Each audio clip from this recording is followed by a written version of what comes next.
Petit aparté en début de vidéo car j'ai eu ce genre de commentaires la fois dernière. Mes bacs sont surpeuplés, alors non, parce que j'ai des filtres qui sont surdimensionnés par rapport au volume de l'aquarium et que je réalise des changements d'eau tous les jours afin d'avoir une qualité d'eau optimale. Bref, on débute tout de suite avec le début de la vidéo. Et bien salut tout le monde, alors aujourd'hui on se retrouve dans une vidéo qui me tenait particulièrement à cœur, donc je souhaitais vous en parler. Ça va être l'aquariophilie, est-ce un business ou pas, surtout dans les animaleries. Donc ça va être en quelque sorte une vidéo réaction sur le commerce des poissons en animalerie, que ce soit spécialisé ou non. Faut-il toujours écouter par exemple les vendeurs en animalerie? Leurs conseils sont-ils de bons conseils? Sont-ils de vrais conseils, etc. Donc voilà, je vais essayer un petit peu de tout détailler, ce que personnellement moi je pense de l'aquariophilie en règle générale. Donc je vais répondre immédiatement à la question. Donc pour moi, oui, bien évidemment. Malheureusement aujourd'hui l'aquariophilie est devenue un business.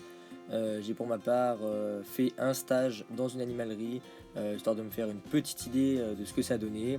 Et effectivement, bien sûr, on se rend compte déjà par rapport au nombre de poissons contenus dans chaque aquarium, les filtres qui sont sous-dimensionnés par rapport au nombre de poissons, comme je viens de le dire. Ensuite pareil, il va y avoir aussi tous les petits rituels. Par exemple le matin on arrive, on récupère les poissons morts. On se rend compte que chaque matin, suivant la taille de l'animalerie, il y a énormément de poissons morts. Enfin bref, toutes ces petites choses qui vont faire que on ne pense pas forcément au bien-être du poisson en animalerie. Donc c'est déjà un premier point qui pour moi valide le fait que l'aquariophilie est aujourd'hui un business. Un second point qui est également assez important, donc là je parle surtout pour les personnes qui auraient pu le remarquer, qui pratiquent l'aquariophilie depuis un certain temps. Moi je me rappelle que quand j'ai débuté l'aquariophilie, dans pratiquement toutes les animaleries, on ne retrouvait pas que du platy, guppy, molly, cardinalis, etc. On avait vraiment une plus grande variété de poissons, que ce soit du cyclidé, de plein d'autres choses. Sauf que le problème c'est qu'aujourd'hui les seuls poissons qui vont être proposés à la vente, ça va être les poissons avec un prix très attractif. Je parle bien sûr du molly, du platy, du guppy, du cardinalis, etc. C'est des poissons qui sont à moins de 5 € pièce. Donc évidemment c'est quelque chose qui se vend en masse. En plus il est possible de faire de grosses sélections sur ce genre d'espèces pour avoir des couleurs qui plaisent au grand public tout simplement. Donc voilà, c'est vraiment un point important. Aujourd'hui, on ne retrouve plus que ces espèces, donc les espèces communes, dans toutes nos animaleries. Pour avoir un poisson qui sort un petit peu du commun, on est obligé soit de se rendre dans une animalerie spécialisée, soit peut-être de chercher sur le net ou des éleveurs particuliers dans notre région. Voilà, donc après, pour en revenir au prix attractif, comment ne pas passer sur la question du poisson rouge et du bocal. Évidemment ça c'est vraiment la pire connerie qu'on va retrouver en animalerie. Le coup du vendeur, oui donc je voudrais un poisson, je ne sais pas quoi choisir, qui vous sort, écoutez c'est simple, un bocal, un poisson rouge, deux poissons rouges et puis c'est fini. Voilà, c'est pareil. Pourquoi cette solution? C'est pas ça aurait pu tomber très bien sur un autre poisson. C'est tout simplement qu'un poisson rouge pareil c'est vendu en masse. Ça coûte pas cher, en moyenne un poisson rouge qui va faire on va dire 5, 6, 7, 8 cm, on va en avoir pour entre 2 et 5 € pièce, ce qui est vraiment rien du tout par rapport à la taille du poisson. Un bocal c'est pareil, c'est hyper attractif comme prix.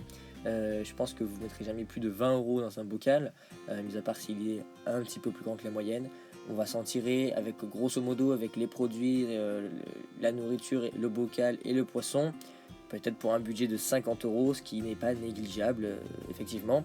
Et je pense que c'est pour ça que la grande majorité des personnes partent sur l'idée du bocal avec le petit poisson rouge à l'intérieur.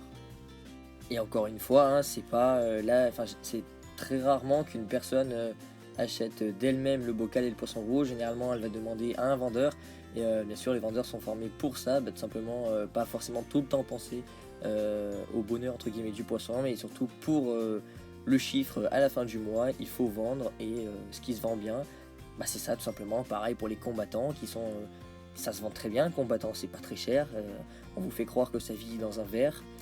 Voilà, c'est pareil, c'est entre le combattant et le poisson rouge, je pense qu'il n'y en a pas un pour attraper l'autre.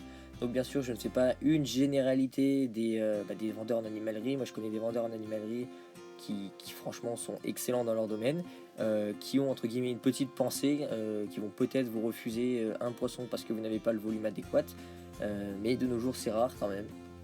Donc voilà, d'un côté, si les vendeurs ils mettaient un petit peu du sien, expliqueraient oui, donc pour telle espèce il faut tel volume, certes ils vendraient moins, mais au moins les poissons ne seraient pas vendus à n'importe qui, dans n'importe quelle circonstance, etc. Ensuite, donc je l'ai évoqué brièvement tout à l'heure, je reçois énormément de messages, que ce soit sur YouTube, sur Snap ou quoi, de personnes qui me disent oui, où est-ce que tu as eu cette espèce? Par exemple là en face on a des Venustus, c'est pas un poisson très très commun, enfin c'est pas un poisson qu'on va retrouver dans une animalerie classique. Oui, donc comment tu fais pour avoir ce genre de poisson? Comme je le répète à chaque fois, je vous invite à aller voir sur internet, donc sur Le Bon Coin, de vous faire une petite idée en voyant la photo, de voir si le poisson a l'air en bonne santé ou quoi que ce soit. Après il existe une autre méthode, là pour le coup on revient par contre dans une animalerie. Après à vous de bien choisir l'animalerie, si vous voyez que la plupart des poissons ne sont pas de bonne qualité, surtout n'y allez pas.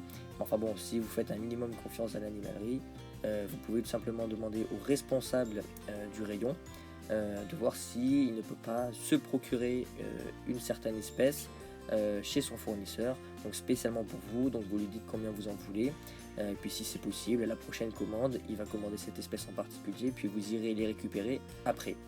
Donc ça se fait encore de nos jours, donc si jamais vous avez une réelle envie d'une espèce bien particulière, vous pouvez toujours essayer, il y a de grandes chances que ça marche. Ensuite, on a remarqué sur les vidéos précédentes, donc dans le bac de grossissement de Labidochromis, donc petit aparté, vous avez pu voir qu'ils ont bien grandi, donc ça me fait plutôt plaisir.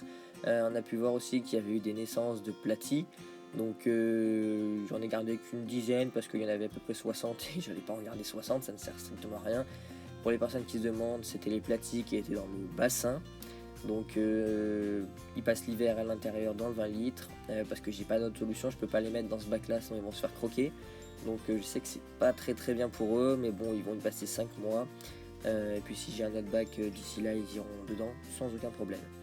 Voilà, donc pareil pour les Venustus qui sont en face de vous, ils grandissent bien, tout se porte bien, donc je fais des changements d'eau très régulièrement, donc tous les jours dans cet aquarium je change 10 litres d'eau par jour, donc ce qui est quand même conséquent pour avoir une eau qui est quand même parfaite, j'ai envie de dire, parce que sinon on va choper des retards de croissance et c'est pas l'idée. Après, je voulais faire aussi un petit coucou à Tonton Snake, donc je sais pas si tu passes par là, j'ai vu que tu avais rejoint la communauté Aquafish il y a quelques mois de cela, donc nous ça nous fait super plaisir, donc on espère que nos vidéos te plaisent. Si tu as des questions, n'hésite pas à les poser, que ce soit sur Facebook ou quoi. Donc n'hésitez pas à aller voir sa chaîne YouTube si les reptiles vous intéressent. Il fait également un tout petit peu d'aquariophilie pour ceux qui ne connaîtraient pas, pardon. Donc je vous invite à aller voir, c'est super sympa. Bref, je vais pas faire plus long pour cette vidéo, il y aurait encore énormément de choses à dire à ce sujet là, mais j'ai pas envie de m'étaler. Là la vidéo fait bientôt 10 minutes, ça commence à être long. Donc voilà, n'hésitez pas à réagir, que ce soit en commentaire, sur Snapchat, là où vous êtes le plus actif, etc. Sur ce, j'espère que cette vidéo vous aura plu, vous aura fait réfléchir. Et puis moi je vous dis à la semaine prochaine. Allez, ciao!